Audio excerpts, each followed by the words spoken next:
tarde a todos e sejam bem-vindos a mais um podcast Imunabet. O tema em discussão é um dos mais relevantes para a saúde pública e segurança alimentar, a resistência microbiana na avicultura. Estamos em uma série de podcasts para falar sobre imunologia. Somos da Faculdade UNA, aqui da cidade de Catalão, Goiás. Somos as discentes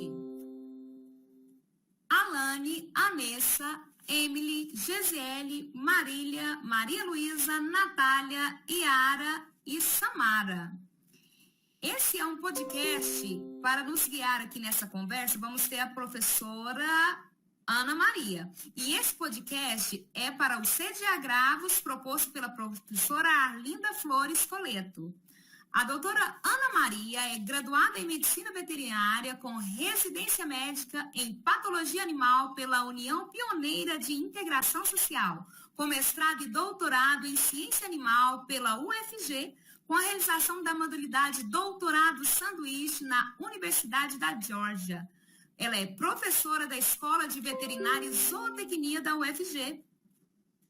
E também responsável pelo Núcleo Experimental de Doenças de Aves, desenvolve projetos relacionados a doenças bacterianas em aves, com experiência na área de medicina veterinária, com ênfase em sanidade e patologia animal, atua principalmente nos seguintes temas: colibacilose, salmonelose, microbiologia, ovos comerciais e frangos de corte. É uma grande honra recebê-la em nosso podcast Imunabet e desde já agradecemos por ter aceitado o convite e seja muito bem-vinda, doutora Ana. Olá, saudações a todos. Eu que agradeço o convite. Então vamos lá para a primeira pergunta. Para começarmos, doutora Ana, poderia nos explicar o que é resistência microbiana e como ela se manifesta na avicultura? Sim, então a resistência aos antimicrobianos é quando, por exemplo, uma bactéria ela não responde, então ela deixa de responder, né, ao uso desse antimicrobiano, ao efeito desse antimicrobiano, ou ela responde com um efeito não desejável. Então, quando a gente submete um lote, por exemplo, de frangos de corte a um tratamento com antimicrobianos, a gente espera a cura desse lote. Pode ser que esse lote não se cure, né, que a gente não observe a cura, ou pode ser que esse lote a gente não observe nenhum efeito, né? Então, isso é decorrente à resistência aos antimicrobianos que, por exemplo, aquela bactéria que está causando a doença está manifestando, né? Então, ela não responde mais a esse medicamento. A próxima pergunta: que fatores podem contribuir para o desenvolvimento da resistência microbiana na avicultura? Eu acho que acabei que eu não respondi a segunda pergunta, né? Como ela se manifesta na avicultura. Então, já respondendo a segunda pergunta, na verdade é quando a gente submete um lote, por exemplo, de frangos de corte, ou de poedeiras, ou galinhas caipiras a determinado tratamento com antimicrobiano e a gente não vê a melhora clínica ou a cura dessa doença, né? E qual foi a terceira pergunta? Me desculpe. Os fatores que contribuem para o desenvolvimento dessa resistência microbiana. Na verdade, são vários fatores, né? Desde o fácil acesso a antimicrobianos. Então, quando a gente fala de produção animal, se eu for agora ter uma casa agropecuária, eu facilmente consigo comprar diversos antibióticos, mesmo sem ser da área, né? Mesmo não sendo, por exemplo, médica veterinária, e eu posso utilizar esses antibióticos de forma incorreta, né? Então, muitos avicultores, eu não vou nem especificar avicultores, né? Mas muitos produtores ou até mesmo tutores de animais, eles submetem os seus animais a tratamentos com antibióticos, às vezes por buscas na internet, fazem a escolha, ou por pesquisa mesmo em grupos. Por exemplo, na avicultura tem muitos grupos de avicultores, e eles trocam informações, compram esses antimicrobianos e submetem esses animais ao tratamento, mas eles suspendem, por exemplo, o tratamento quando as aves começam a ter uma melhora clínica. Então, a resistência aos antimicrobianos está muito relacionado à utilização incorreta, né, desse tipo de medicamento nos animais.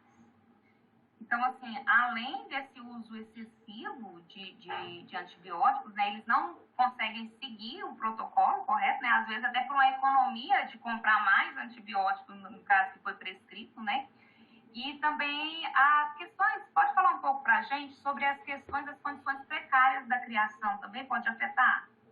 Ah, com certeza, né, então, assim, muitas vezes, isso eu falo muito nem tanto com antibiótico, mas com vacina. Tem muitos produtores que muitos não sabem que tem vacinas, que são até mesmo obrigatórias para galinhas caipiras e tal. Isso eu estou falando mais de criação caipira, né?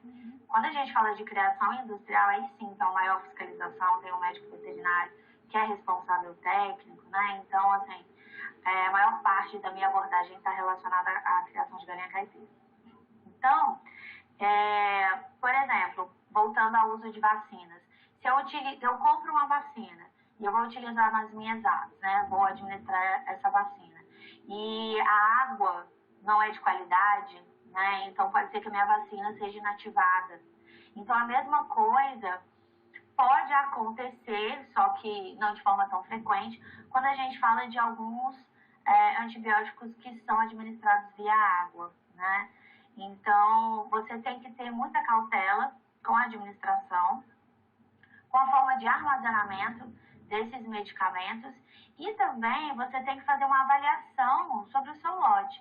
Se aquele lote está em condições realmente de receber aquele tratamento. Então, só quem é capaz, né, de fazer esse tipo de avaliação em relação a qual tratamento usar, quando usar e como usar, são os médicos veterinários, né?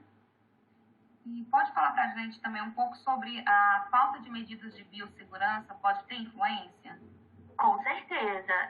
Quando a gente fala, eu gosto mais de usar o termo biosseguridade, mas biossegurança também tá corretíssimo.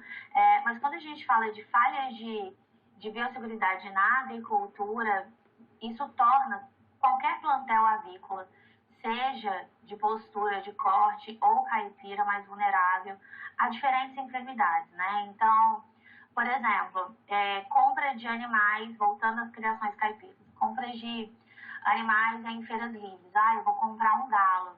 E aí eu vou introduzir esse galo no meu plantel, sem nenhum tipo de exame prévio, sem fazer quarentena desse indivíduo novo na minha população. Então, introduzindo esse animal, eu posso introduzir junto, por mais que aparentemente ele esteja saudável. A gente sabe que aves também têm condições de portadores assintomáticos, né? Por mais que aparentemente esteja saudável, mas eu posso introduzir inúmeras doenças junto com esse indivíduo no meu plantel. Além disso, contato com aves silvestres, o ideal é evitar contato direto ou indireto, porque a gente sabe que as aves silvestres, elas podem transmitir diferentes patógenos e as aves domésticas também podem transmitir para as aves silvestres. Então, nada de contato.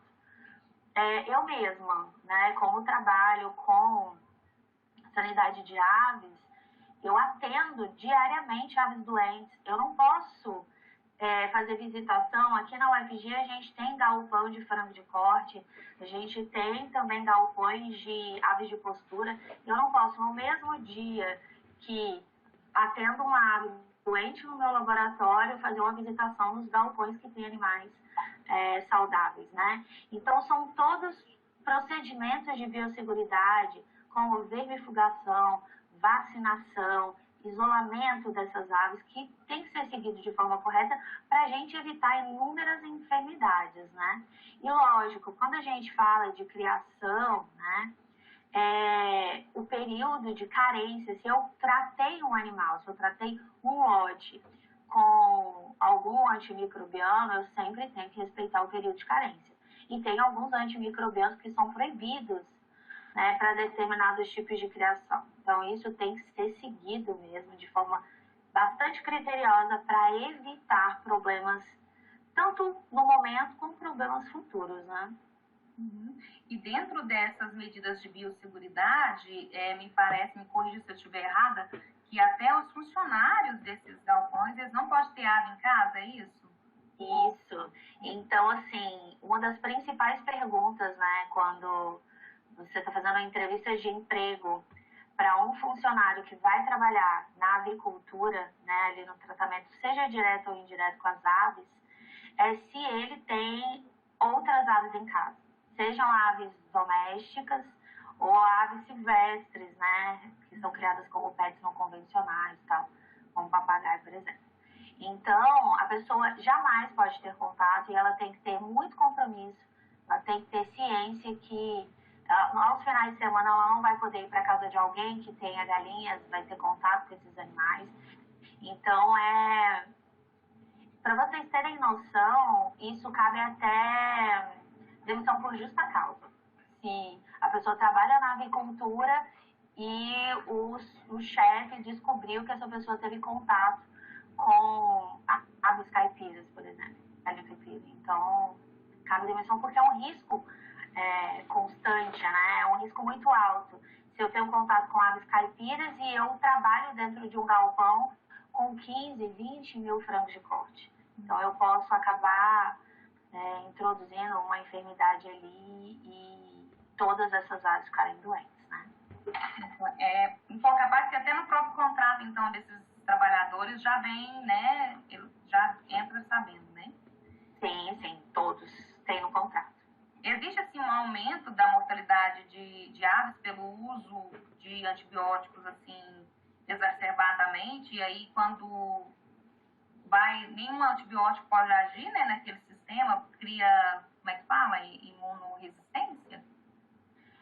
Sim, a gente tem que pensar, por exemplo, o uso incorreto de antimicrobianos, ele pode levar a uma resistência, certo? Então, as aves não respondem ao tratamento como deveriam, né? Então, tem uma perda muito alta de animais.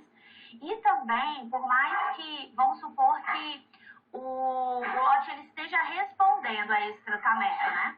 E, além disso, por mais que o lote esteja respondendo ao tratamento, vamos supor que a bactéria que está causando a doença, ela não é resistente àquele antimicrobiano que eu escolhi. Então, tá ali ser deficiente. Mas se eu não estabelecer um protocolo correto, né, de uso desse antimicrobiano, pode ser que eu cause um desequilíbrio da microbiota, que a gente chama de disbiose.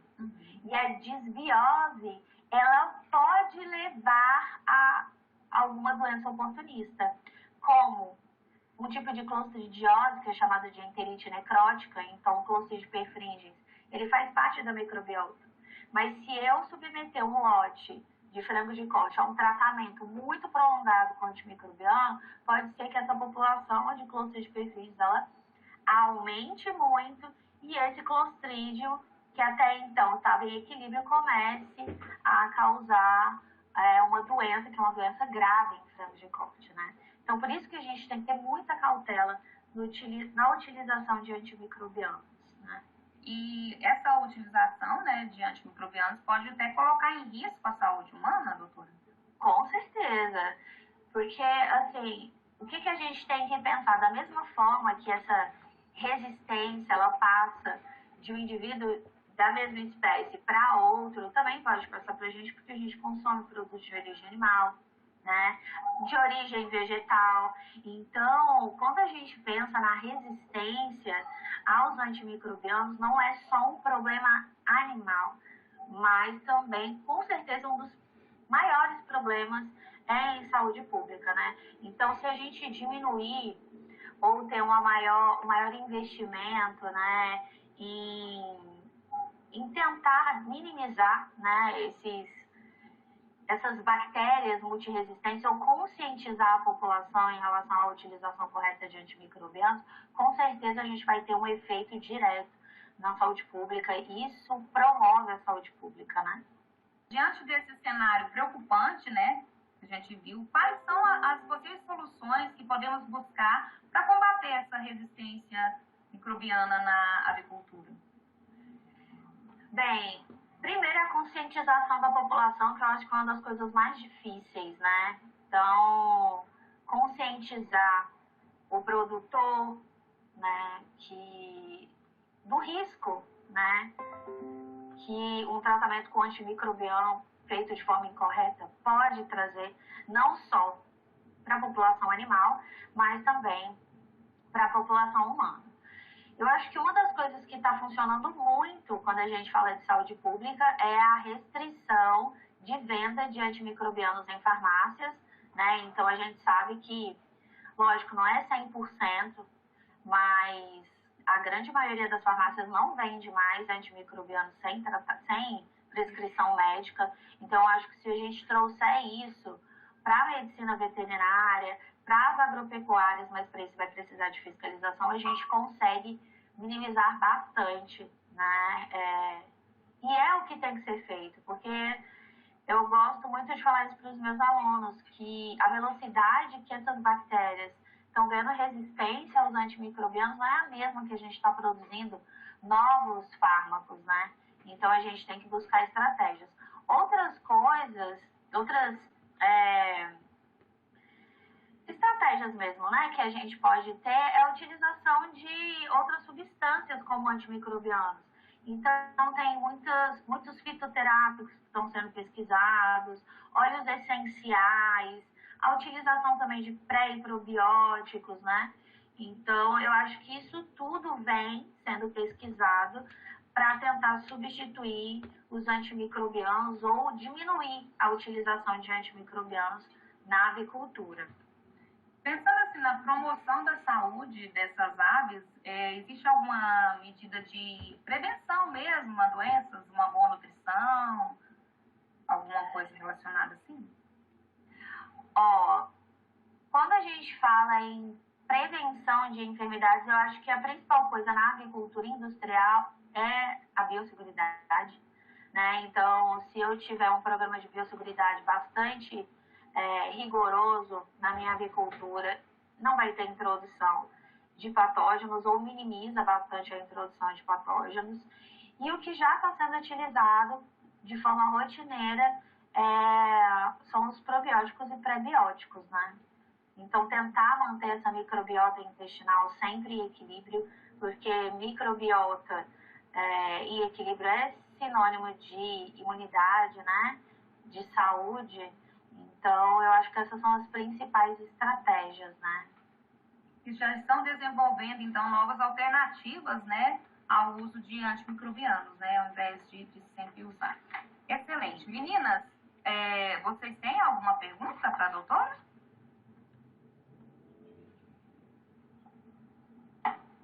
Acho que tem, meninas. As perguntas que eu tinha já foram esclarecidas.